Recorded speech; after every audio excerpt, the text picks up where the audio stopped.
네, 뉴스퀘어 오후 2시 뉴스 함께하고 계십니다. 이재명 더불어민주당 전 대표의 공직선거법 사건에 대한 최종 판단이 대법원 전원합의체에서 내려지게 됐습니다. 대법원 전원합의체는 사건 회부 당일 곧바로 첫 합의기일을 진행하고 본격적인 심리에 착수했습니다.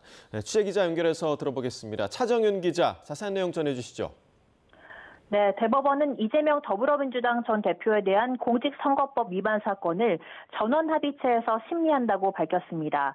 회부 당일 대법원 전원합의체는 곧바로 첫 합의 기일을 진행하고 본격적인 심리에 착수했습니다. 대법원 전원합의체는 해당 사건의 쟁점을 두 가지로 정리했습니다. 이 전 대표가 지난 대선 후보 시절 방송 인터뷰 등에서 고 김문기 씨와의 교유 행위에 대해 거짓말을 했다는 부분과 국토부 협박 등으로 백현동 부지 용도를 변경했다는 발언을 어떻게 해석할 것인지, 또 해당 발언들을 공직선거법상 허위사실 공표죄로 처벌할 수 있는지를 판단하게 된다고 설명했습니다.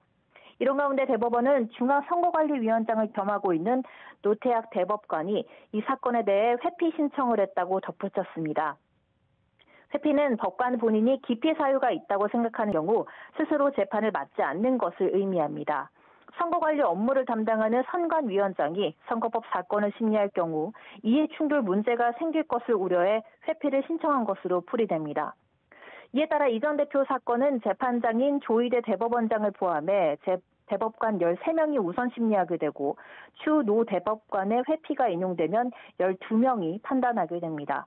앞서 대법원은 오늘 이 전 대표의 공직선거법 위반 사건 상고심을 오경미, 권영준, 엄상필, 박영재 대법관으로 구성된 제2부에 배당했습니다.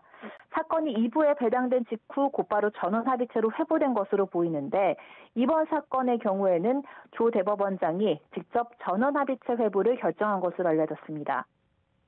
이런 가운데 이 전 대표는 오늘 오전 서울중앙지방법원에서 열린 대장동 사건 재판에 출석했습니다. 공직선거법 사건 상고심 재판부가 배당됐는데 어떻게 진행될 거라 보는지 묻는 취재진의 질문에 이 전 대표는 아무런 답을 하지 않고 법정으로 들어갔습니다. 지금까지 사회부에서 전해드렸습니다.